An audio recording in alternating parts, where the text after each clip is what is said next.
জিনিসপাতির যেই দাম একটু হিসাব না করলে কি আর হয়, আপনারা এই কন।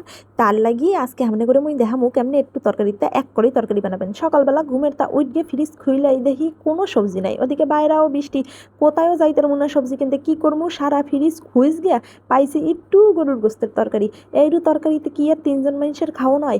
এর লেগেই মাথায় একটা বুদ্ধি এলো, আজকে এইটু তরকারিতে কিভাবে এক করেই তরকারি বানাই লন হামনে করে দেখাই। হচ্ছে কি, মুই প্রথমেই কতগুলো আলু সেদ্ধ দিয়ে দিছি। হ্যাঁ, হামনেরা যেটা ভাবছেন হেইডাই বগুড়ার বিখ্যাত আলু ঘাটি। প্রথমেই আমি আলুগুলারে সেদ্ধ করে গিয়া এই আলুগুলারে খোসা ছাড়াই লইলাম। আর এইটা গরম গরমেই ছাড়াইতে হইবে, নইলে আলু ডানে কসমা কসমা দিয়ে যাবে। এই দিনকার আলু এমনিই ভালো না, কেমন যিনি ভিতরে কসমা কসমা দিয়ে থাকে, গলতেই চায় না। যাই হোক, প্রথমে মুই আলুটা খোসা ছাড়াইয়া এরপর একটু পানি দিয়ে এটারে কসলাইয়া লইলাম। আপনারা যেরম খুশি হেরম ভাঙতে পারেন, তবে ভর্তা বানানো যাবে না, এরম আধা ভাঙ্গা দিয়ে রাখতে হবে। এরপর এইটারে কোনো রকম একটু পানি দিয়ে ভিজাইয়া রাখতে দিলাম। আর চইলে আইলাম আলু ঘাটির তরকারি বসানোর লাগিয়া। প্রথমে মই একটা কড়াই লইয়া লইছি, আর এই কড়াইয়ের ভিতরে দিছি একটা তেজপাতা, একটা দারচিনি আর 2টা এলাচ। আপনারা হামনেকে পছন্দ মতো গরম মশলা অ্যাড করবেন। এরপর এটার একটু পুরন দিয়া এর ভিতরে দিয়ে দিলাম আদা বাটা, রসুন বাটা আর পেঁয়াজ বাটা। আর আমি মশলাটা কমেই দিছি, গরুর মাংসে অনেক মশলা আছে এর লাগি।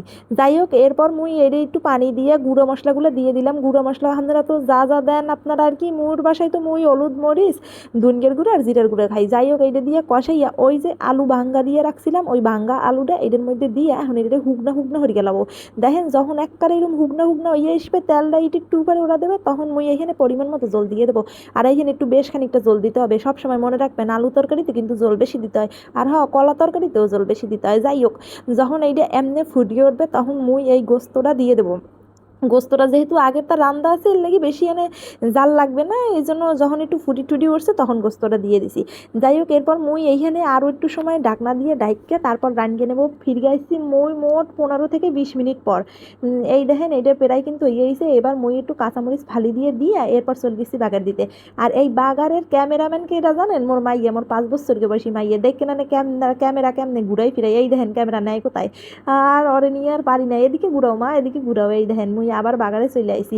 আর হ্যাঁ, আবার এদিকে যাই মুই তো বাগার দিই, হেও দিক যাই মোর কলস মলসের ভিডিও করে গেল ইয়াদ গেছে। যাই হোক, বাগার দেওয়া হয়ে গেছে। এখন এই বাগারটা এদের মধ্যে দিয়ে দেবো। মানুষে দেখি কি এই বাগার দিয়ে পেজ ভাইরাল করে গেলাই, মুই যে কবে ভাইরাল করতাম মাল্লাই বলো জানে। যাই হোক, এরপর একটু জিরার গুঁড়ি দিয়ে মুই নামাই গেলাইছি। হয়ে গেছে আমার বগুড়ার বিখ্যাত আলু গেটি।